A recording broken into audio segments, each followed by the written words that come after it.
Hi everyone, hope you're having a lovely summer holiday so far. Today we're going to do some composing. That means making up your own music, and it's going to be like a postcard, so it's going to be inspired by a place you've been to or somewhere you can imagine going to.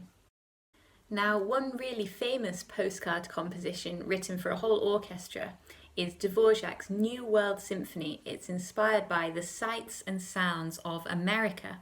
If you haven't already, go and click on the link and watch the performance of it, and then come back here for the rest of the activity.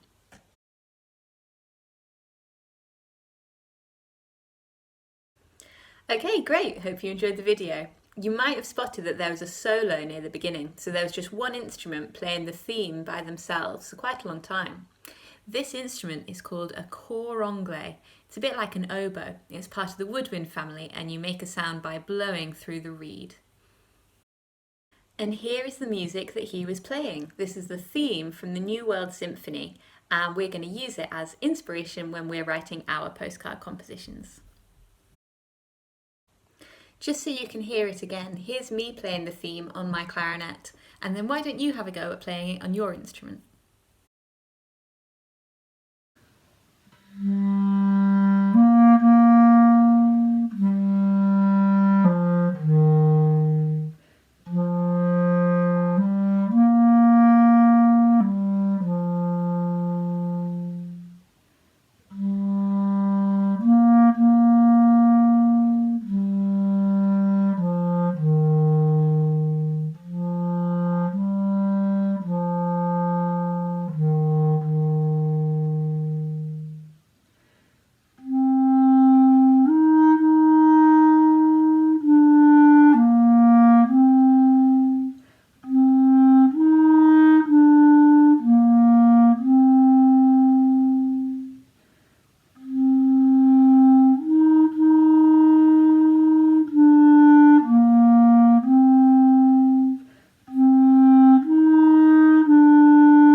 Great job, well done. Now let's have a go at writing our own melody. When we look at the structure of the theme from the New World Symphony, we can see that it's in 3 main phrases, a bit like sentences in a book. Each one says something a little bit different and ends on a long note, like a full stop. We have our first phrase, then something different, and then back to the first phrase again, a bit like a sandwich where we get bread, filling, and then the bread again. In musical terms, we'd call that A, B, A. And that's a really common structure in a lot of different types of music. But Dvorak actually goes one step further. Let's have a look at the notes that he uses in our A phrase. How many different notes does Dvorak use in our A phrase? Well done if you said 4. The only notes in phrase A are A, C, G, and F. Now let's look at phrase B. How many different notes does Dvorak use in phrase B? Well done if you said 4 again. We've got D, F, E, and C.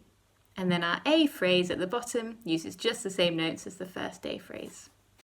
We're going to do the same thing for our composition. So our first task is to choose 4 notes that are going to make up our A phrase. You can write these on the worksheet or on a plain piece of paper. Here's my A set of notes. I've chosen G, D, F, and A.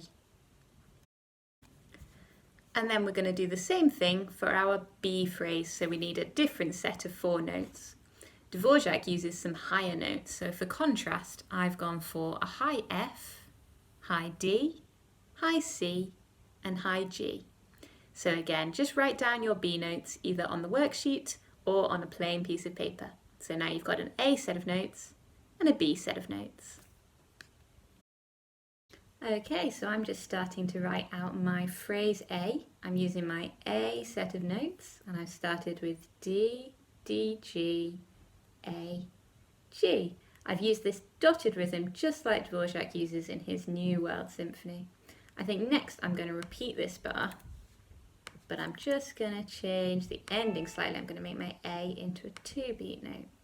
So now we've got D, D, G, A, G, D, D, G, A, 2. And then I think I might just repeat this bar again. Remember, Dvorak uses the same patterns over and over again, and that's what makes the piece sound so consistent. So now we're going to go D, D, G, A, G, and I haven't actually used an F yet, so I think I'll put in a dotted rhythm on an F. And then remember, we want our phrase to end on a longish note, just like a full stop in a sentence. So I'm going to go down to a D. So here's how my whole tune sounds so far.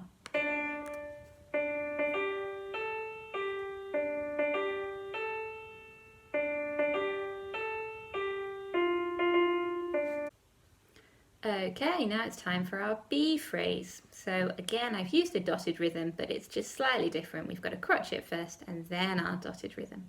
And now we're using our B set of notes, which are a little bit higher, so there'll be a nice contrast there. So we've got C, C, C, D, C. Then I think I'll go up to an F, F, a G dotted rhythm, and then maybe back down to a D. And then remember, repetition is really great when you're composing. So I will use that bar again. C, C, C, D, C. And then let's finish off with a dotted crotchet. This is another rhythm pattern that Dvorak uses in the New World Symphony. There we go. So now our phrase B sounds like this.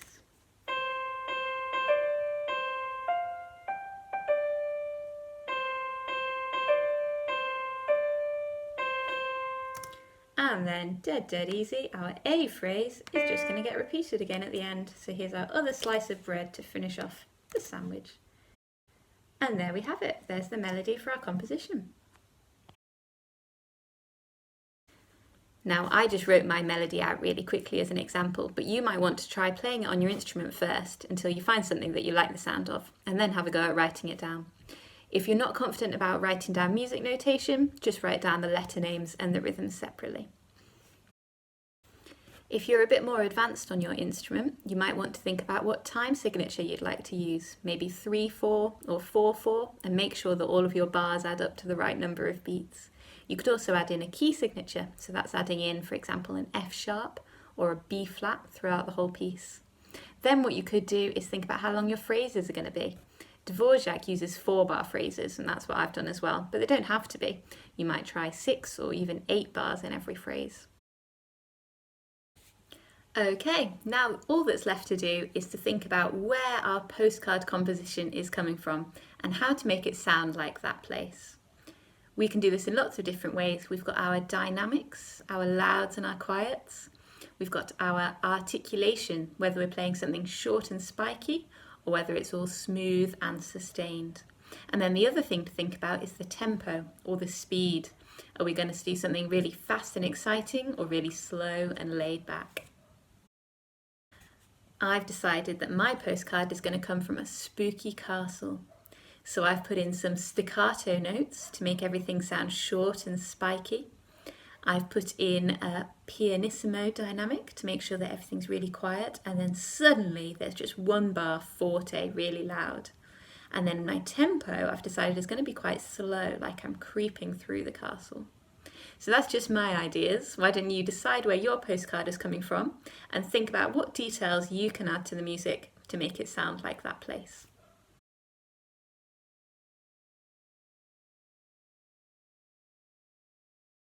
And there you go, that's your postcard composition. So well done, hope you enjoyed the activity. And if you want to, you could have a go at writing a postcard from a different place tomorrow.